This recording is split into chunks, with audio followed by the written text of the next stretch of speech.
In spite of the lethargy inspired by a good meal, I'm going to proceed with the Prokofiev Sixth First Movement. I think I need to revisit some of what I was doing before, so let me see where an appropriate spot would be. Oh, my wife has informed me I don't speak up enough on camera, so you can let me know if this is clearer. I have a big voice and I don't want to overwhelm the microphone or anything like that, but maybe in a way speaking more articulately and with more support, as the singers would have you do it, will clarify not only for you what I'm saying so you can hear it, but may result, because it's more mindful, in my stumbling less on what I'm saying. Perhaps there'll be fewer ums, for example, which would be a good thing, I guess. Anyway, I'm looking for a good spot. And I think maybe I will start from where I left off last time, which is roughly 156 of the first movement. 155 was... and then down here.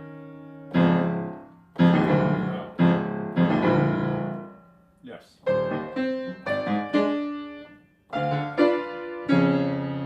Well, you know what? If I don't do new stuff, I won't feel a sense of accomplishment. So I think what I said before I'm not going to do yet. I'm going to practice some of this new section and then try to stitch some of the previous section into it. So at 157 we have the broken octaves.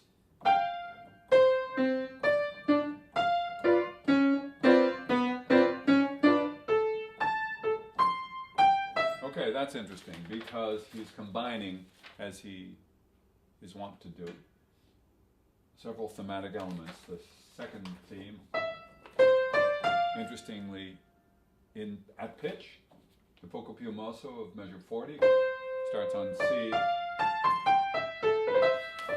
So here we have reinforced octave, and then we have the thing that preceded the B theme, or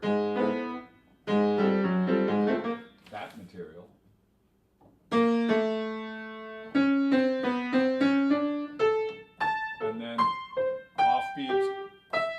Versions of thematic material. There we go. Back to the chromatic.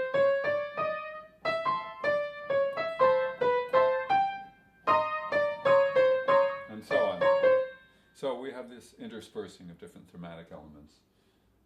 I believe, of course I haven't played it all together, I believe that as a result of having a strong impression left by each of those thematic elements when they were intact, the fragmentation will be clear. I mean, it'll be clear that we're not losing our way, but rather that we're conjuring up elements and recollections and memories and strangely different combinations of ingredients. At least my reaction right now is that that is satisfying, that I don't think there's any doubt that people will recognize instantly those thematic snippets, and the fact that there's a vertical and or horizontal compression going on. Side thought. Oh yeah.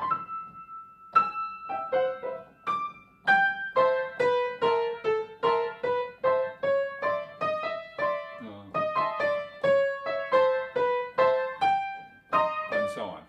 So, let's see what the left hand is up to.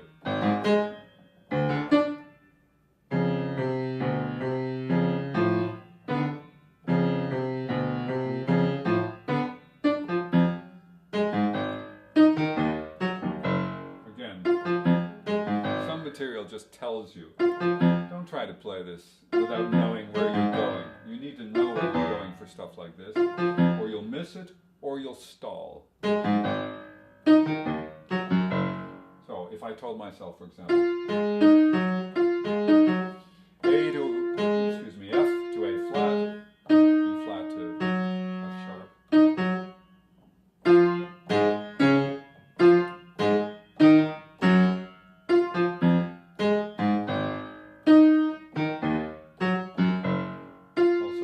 white to black, black to black.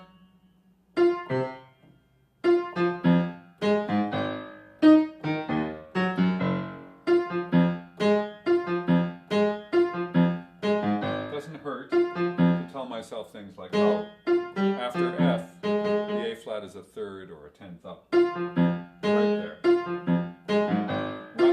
Rather than it being a sixth down, because I've long ago lost the orientation of the upper F. So thinking a sixth down is much harder than thinking of where is my next key in relation to where I am. So even if I go down into the lower F, my thumb is still in place to feel that the A flat is just a third above it.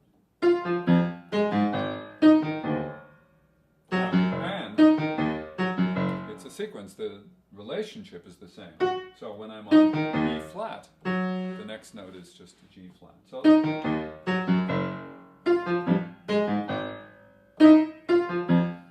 then interestingly, the sequence is down just by whole step. So from F is the representative of the first one, E flat, the second one.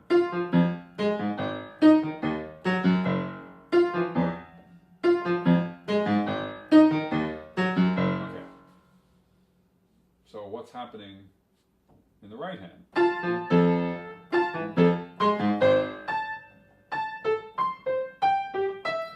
Well, alas,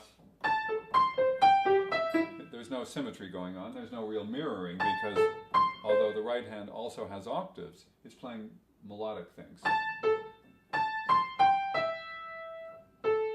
from that. It's also all white notes.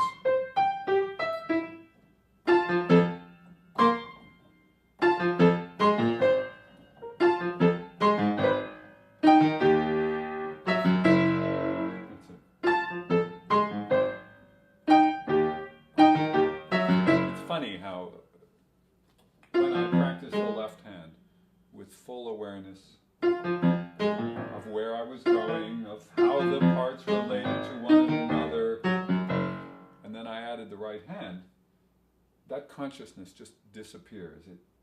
It's replaced by either chaos, in which you get simultaneous events and simultaneous thoughts clashing with one another, shall I say, or you forge a completely different reality in which these two different things conjure up one experience. Like for me, combining those two together in the right hand means that now I have a composite experience with 4 beats worth. Then I start again. Okay, now here, the right hand is coming down, so is the left. The left hand, I guess, is going up that third, so I could use the contrary motion of those thirds, I suppose, for awareness. Whoops. A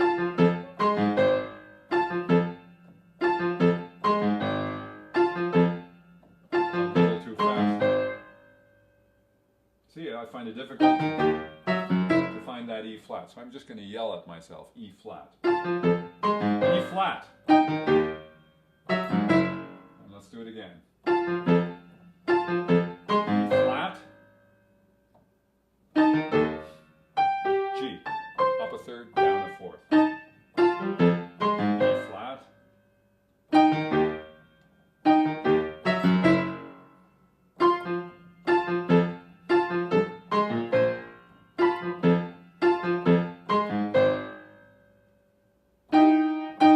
I'm still working out what do I count on.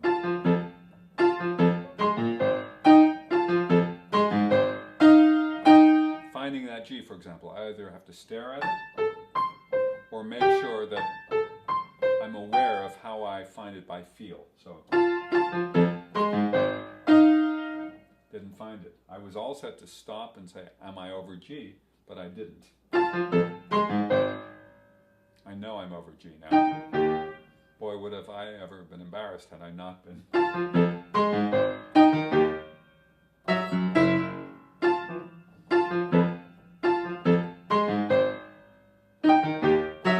That time I snuck a peek.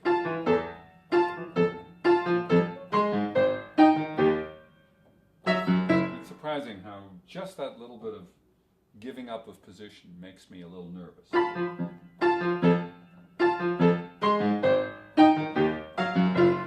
And I completely forgot about G.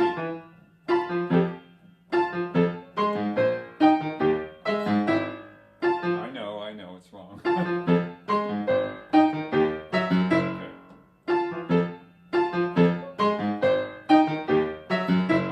That being a little more articulate in my left hand, in other words, taking more responsibility for every one of those individual notes, made a difference. Because it makes the placement of the second octave more refined. Okay, let me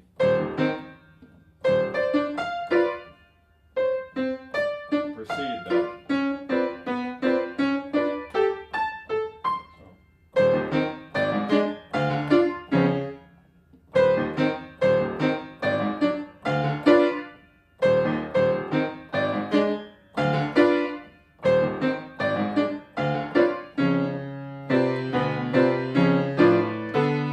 The left hand gets rather busy here. Not as busy as it is elsewhere, but it's just that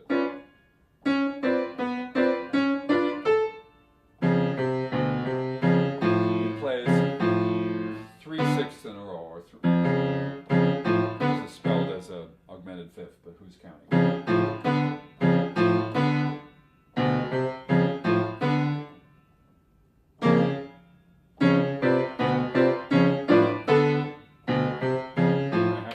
Fingering, but I will.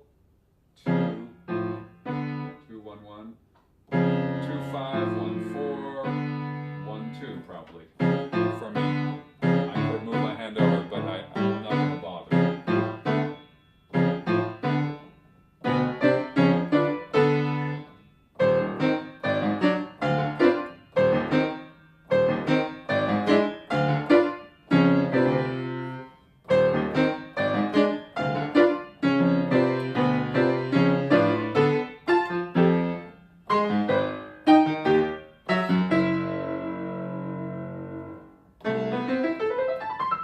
Whoops, not 3 the same. 2 the same than a scale.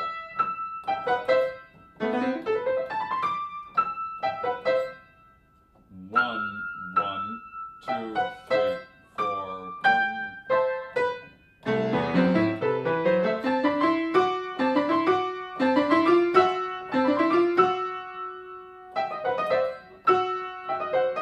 The question is, oh, sostenuto, I decided.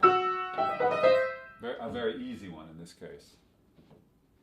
I let my imagination run wild because I was pressing again the soft pedal. I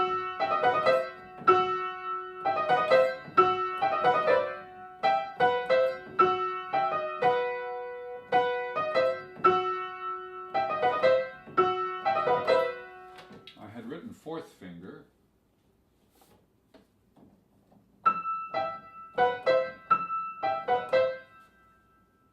I'm going to change it to third finger, so.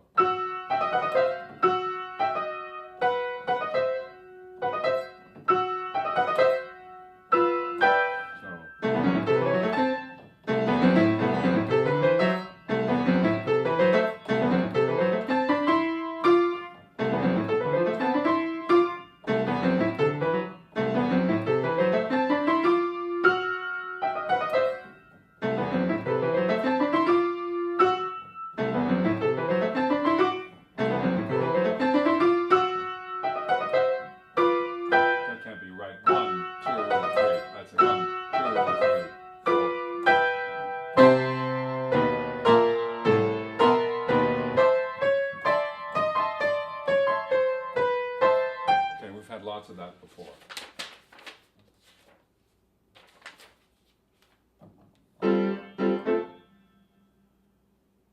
But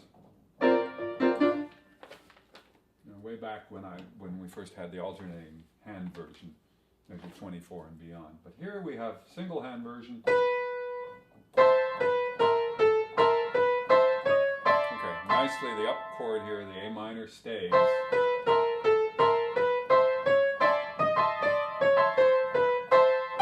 Stays throughout.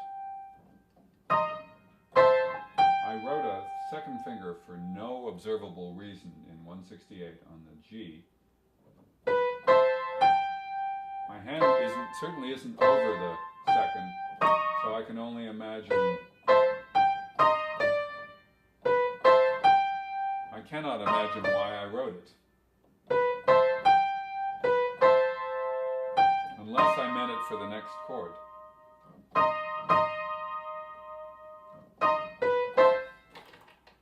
Since I don't know what I meant, I'm going to erase it. I'm going to put third finger, it's right under my hand here on the G. And then actually, the chord for my hand benefits from 5, 4, 3, 1 on 168 at the end. Because it leaves more of the left part of my hand to reach down there. You bet. So,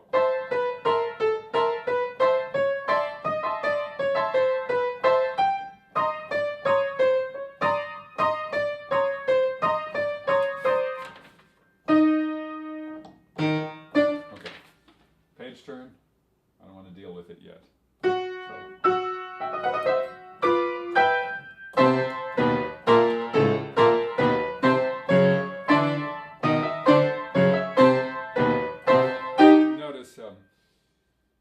I notice that I play that whole passage staring at the music, which means that even though the left hand is jumping around,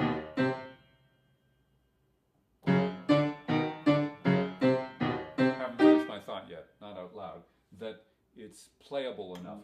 There's enough time to reach the notes that I'm doing a lot of it by feel.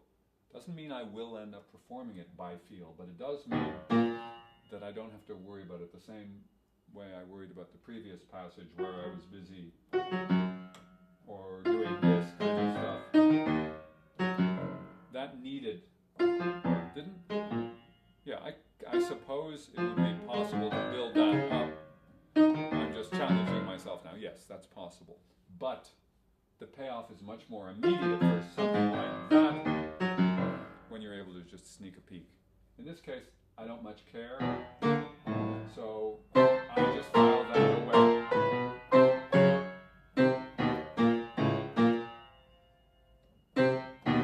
So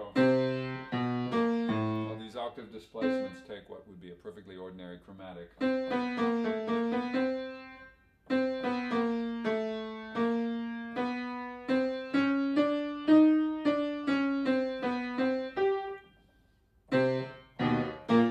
turn it into a bunch of leaps. So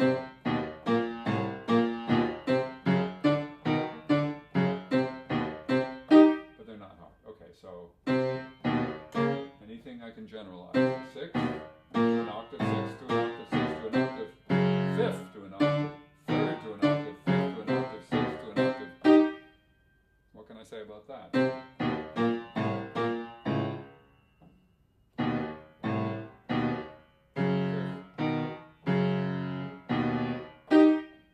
can say that the F sharp, C sharp is a 5th. 5th. On the 5th, 3rd, 5th.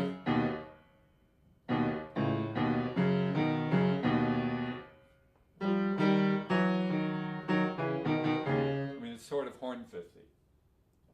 The 6th followed by the 5th, followed by the 3rd, and vice versa.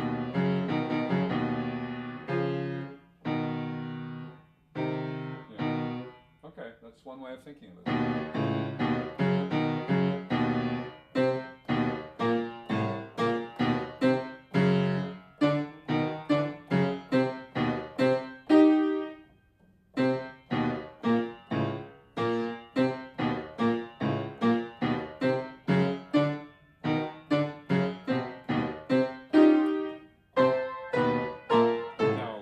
About the up chords in the left hand, rather than always having to remember them, they are doubling the right hand chromaticism. So long as I'm playing in octaves with my thumbs, all is well.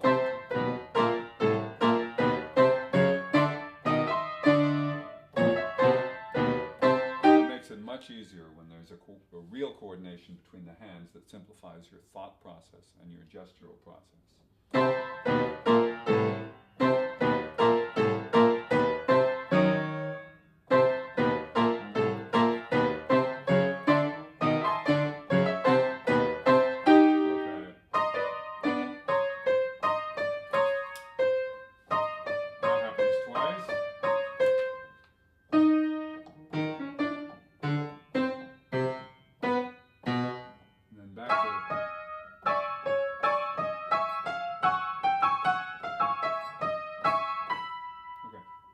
I wrote third finger here where I had mistakenly written second finger before, filling out this 7 chord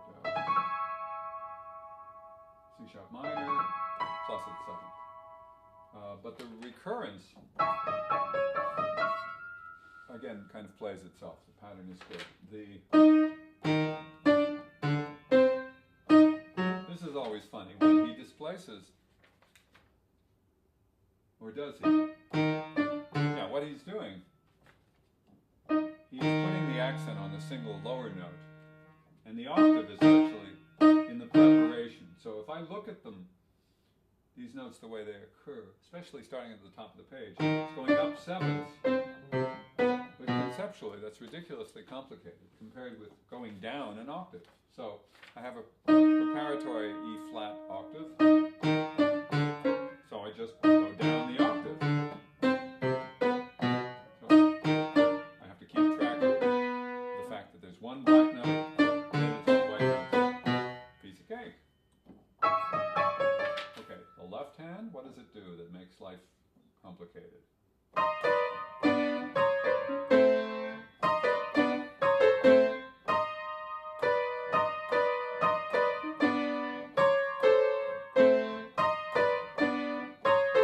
Geographically or spatially, it's interesting that the left hand, which is dropping these thirds down an octave, comes in a half step below the right hand thumb. So that's creating, of course, that chromatic melody again. The right hand is playing it alone, but the left hand anticipates it. So the D clashes with the E flat, then it smooths out. The D flat here, the right hand, clashes with the C, and it resolves. Okay. Easy to learn.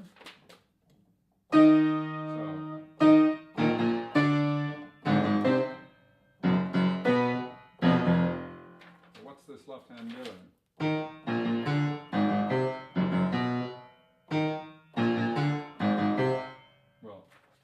Under normal circumstances, the short notes tend to find conclusion to the long notes. So that the left hand figure, in other words, tends to go to the offbeat, whereas the right hand figure tends to go to the main beat. So, and the only accents are on the main beats, on the 1 and 3. It's not quite right.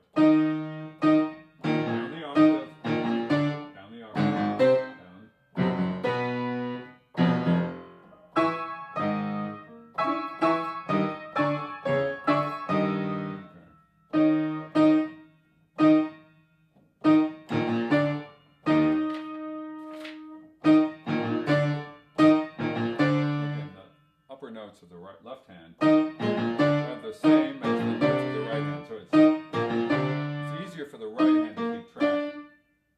Don't ask me why right now.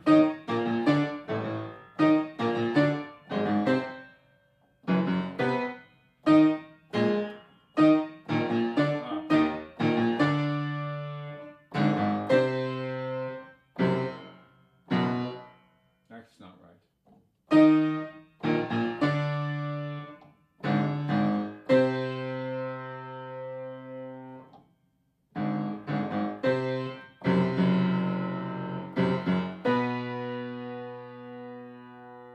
Curious about how I find my left hand note. Let's see.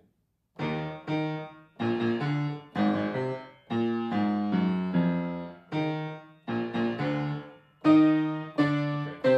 The offbeat or the weak beat notes are easy because they're the same as the right hand.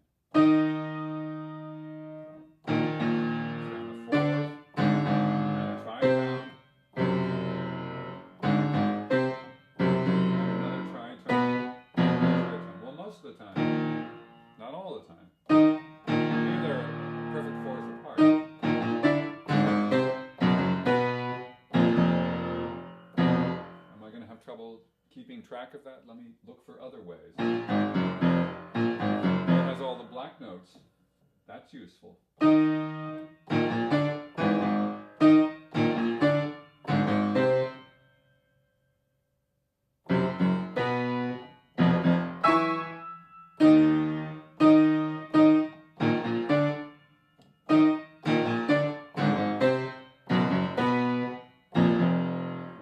Too far.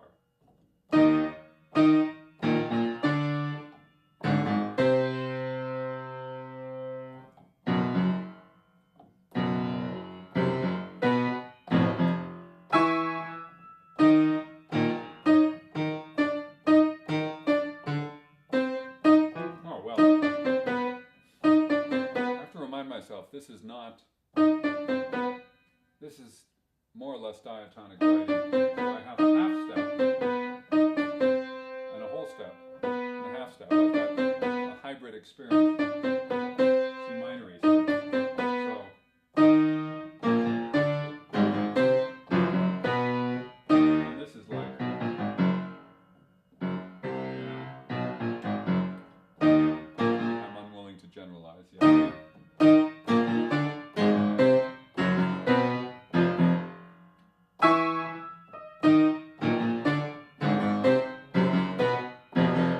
That clarified that the left hand was playing black notes, the right hand is playing white notes, except for the first one.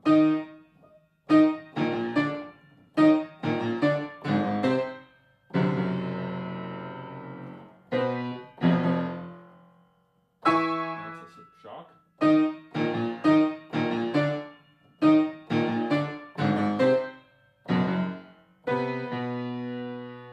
I've got to slow down. I'm being entirely too arbitrary here.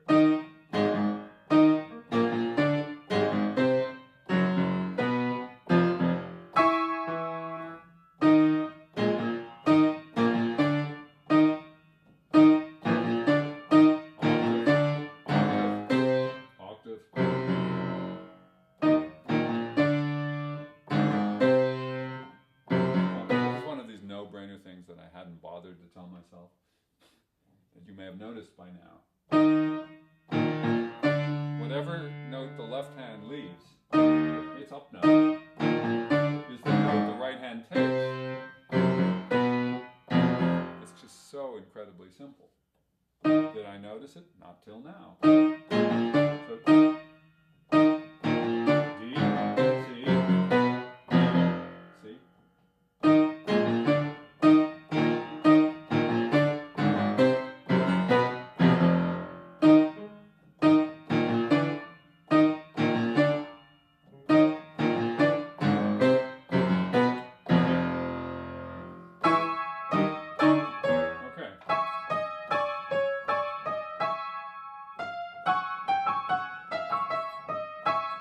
Let's see how this relates. So, again, this is written in 173 as an augmented fifth. It's like a shrunken sixth, a minor sixth, a major sixth, sixth, fifth, third. So we have little sixth, big sixth, little sixth, fifth, and third.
Well, I don't want to appear haphazard, so I'll try not to be. I'm playing hands together because the interaction is so important that I think I'm going to get a better sense of what's going on than just playing in isolation. Although, if I need to, I can feel those gestural relationships within one hand as well. Like this. That's nice. So I file that away. That's nice. Okay, so because there's the left hand chord, the seventh down here in 177, that's going to take the place of one of these bass line notes. That's, I think, why Prokofiev then skips 4 and so on. 1, 2, 3, 4, 1, 2, 3. And then that line is on the third triplet instead of on the beat. So these are all 4, 1, 2, 3, 4, 1, 2, 3, 4. Button, button. That's why I need my right hand here. That's right.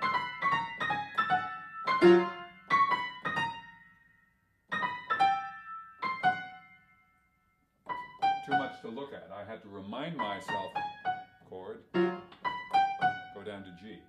Now I'll try to remind myself.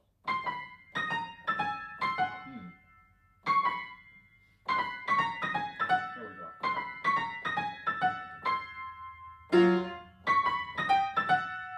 Okay, and that's the end of the second motive. So it's, and do it again.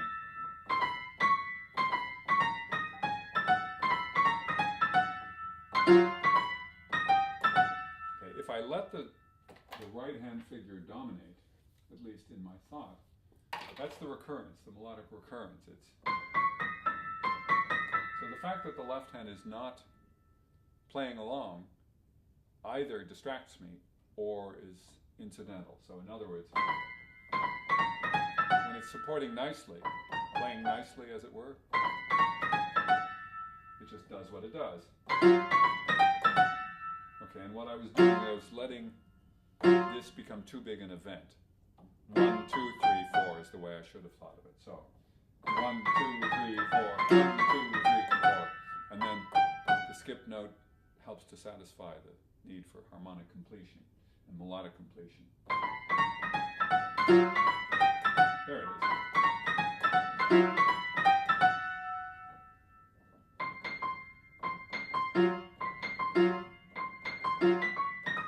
Okay, same figure, broken.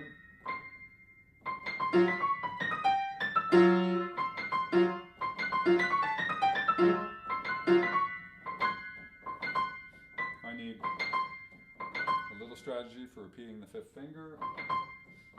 Just need to move my arm to the second C, inward.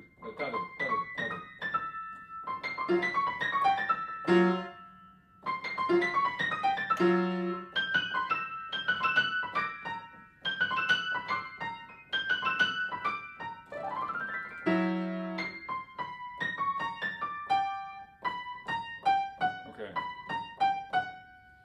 Prokofiev decided to branch out, so at 181, the figure has changed from this and this to, feels just like a B harmonic minor, last 4 notes. But for the C up here.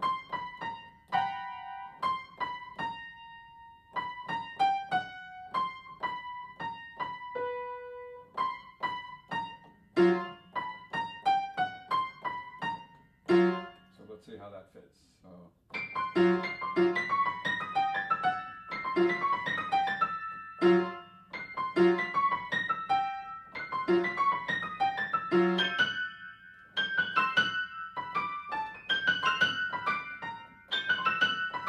Whoops.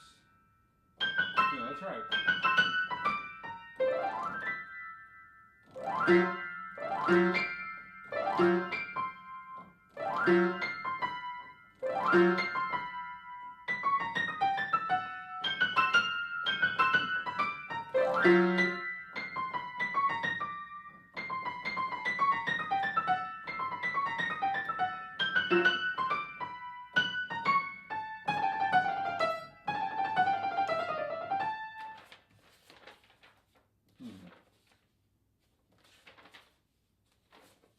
I'm sort of having flashbacks to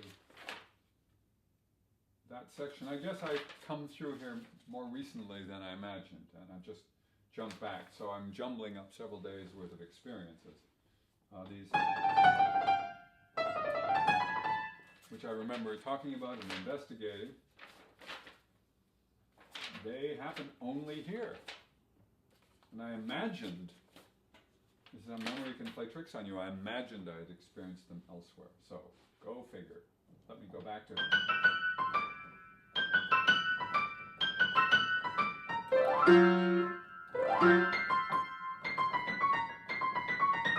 okay, so this, when it's a broken octave,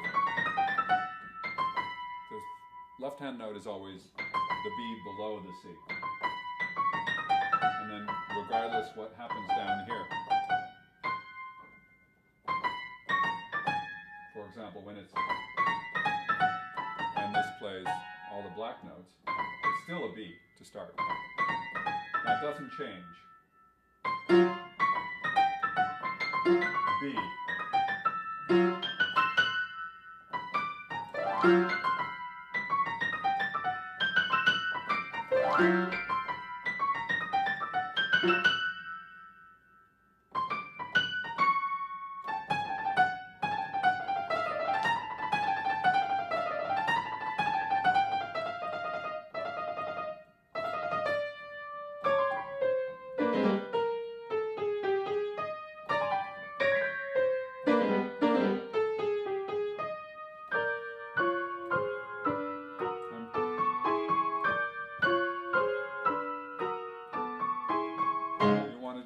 Played ahead just for the sheer satisfaction of it. In other words, when you're always in, I've got to learn this foreign material mode, you've got to offer yourself a reward. So the reward here was, oh, how nice, what I have been calling an emotional oasis, a place where things cluster together, they're easier to understand, they're immediately pleasurable, you interact with them, you embrace them.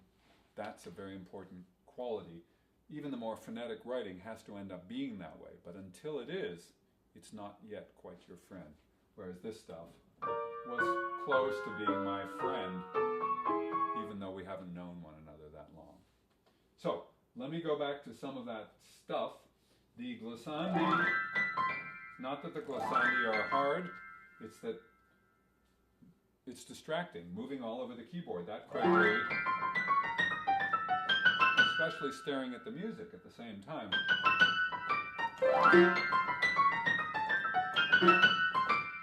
is a little tricky. So I want to get rid of the trickiness. That means probably I have to come close to getting rid of the music, of the score. Remember what I said, go to the B. Go to the B.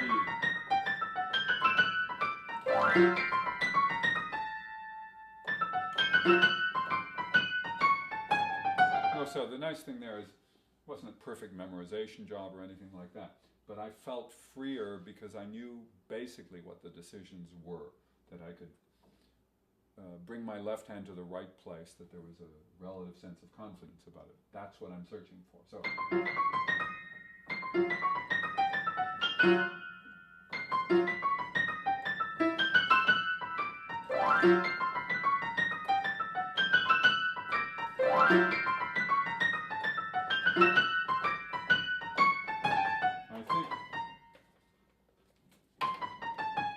I'm just going to make sure I've written in a thumb on the A at the end of 184 in my left hand.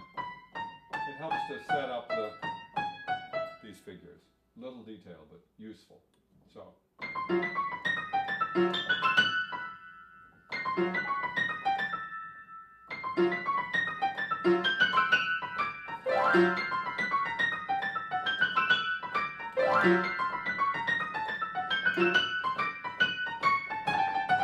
As you can see, it's starting to feel better. So if I rush it, I don't really mean rushing. If I play it a little too fast, or a little faster,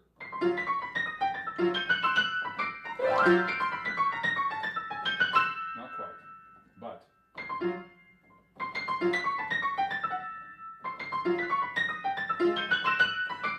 Go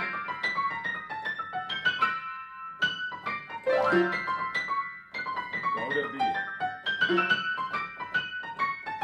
I use the analogy of the metallurgist. You know that there's engineers who specialize in finding the right kinds of alloys, the right kinds of mixtures of materials to make the strongest steel, for example.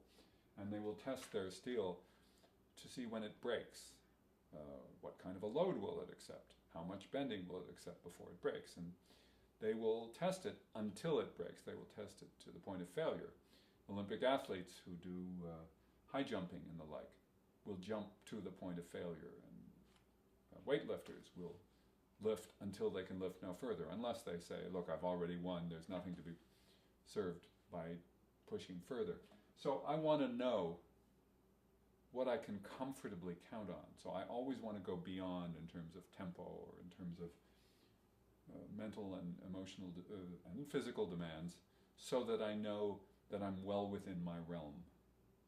And that makes it easier to feel, this is something that I can comfortably do. So I will almost always, when I have some fancy stuff to do, especially if it's fast and furious, I want to be able to say to myself, this is fine.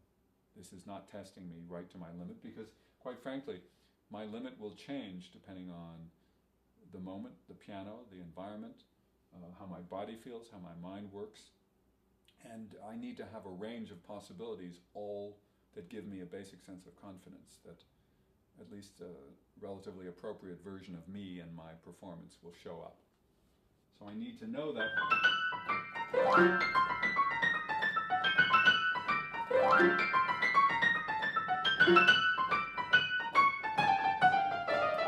So you see, I have a basic sense of confidence that says, jumping around is not a big deal. I know where I'm jumping. I'm starting to file that information away. Let me go on to these trills.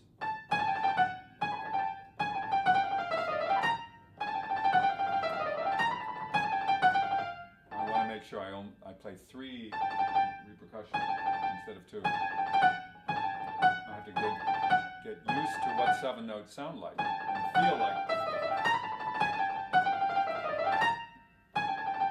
I'm also playing too loudly because the peaks are after these little crescendo at the ends of measures. So it's forte, and swoop, and swoop.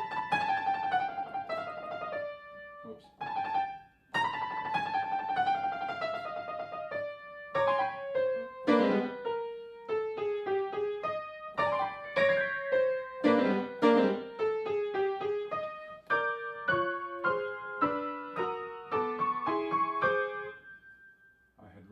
Interesting fingering. Okay, I'd written a substitute fingering, which I didn't do, but if I had done it, I think it would have worked better. So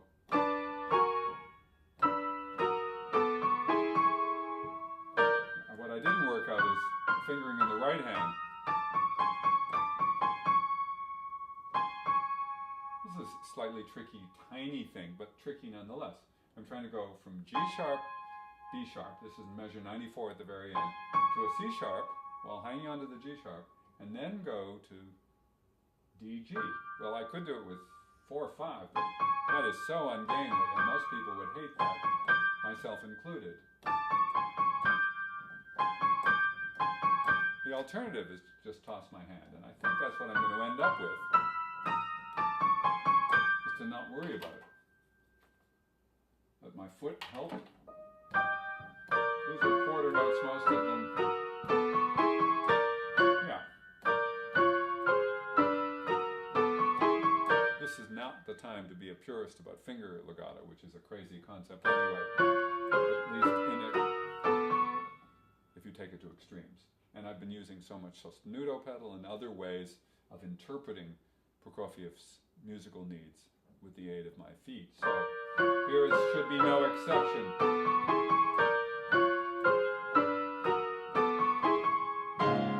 Okay, here comes the ferocious ostinato.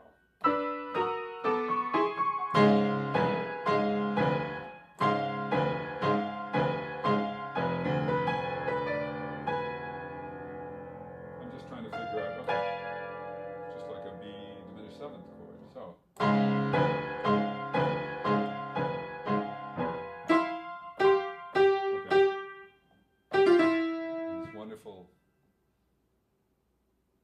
what can I say, the recognition of that A motive. A completely unexpected texture and unexpected figuration.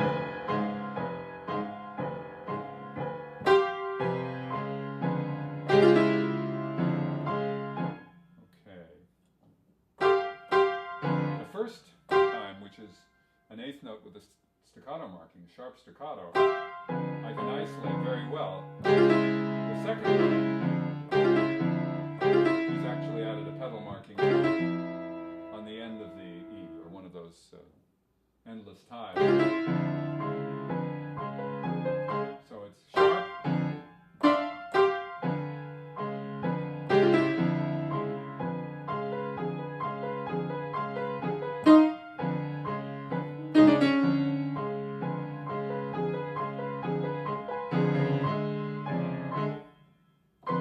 Let's see what's going on now.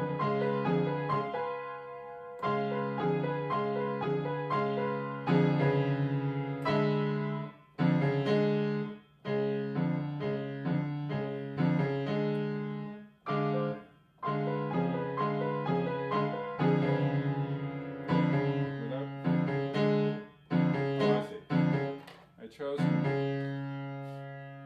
third finger for the C sharp at the end of 203, but I didn't write in the natural 1-2 for the next trying tone. So I was screwily looking around for 5 and 2, and that's just silly. So I need that 3. 3.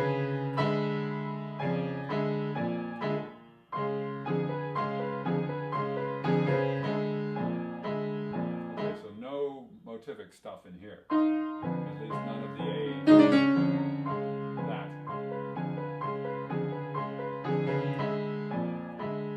Alright, here it is again.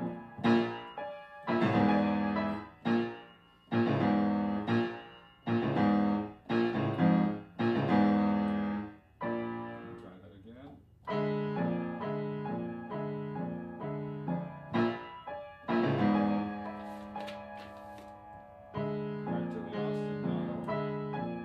Right hand starts to degrade, its ostinato starts stalling out, now the left hand stalls out.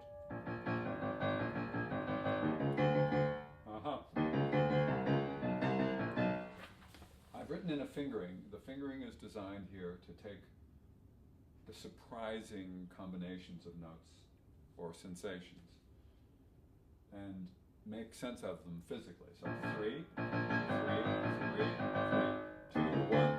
Another 1, 2, 1, and another 1. I don't usually use a repeated finger that way as often as I did there, but at this tempo, which is andante marked from 212, it works just fine.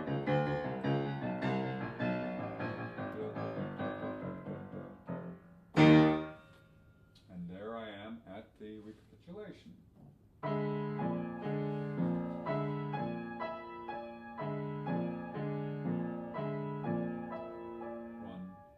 2,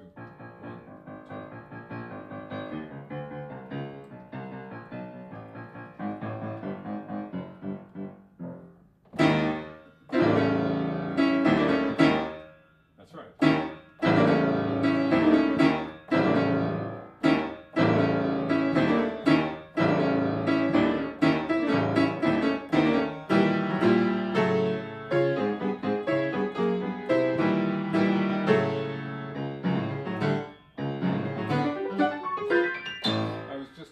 To know how much would stick, and mostly the ideas stick, the nerve did not.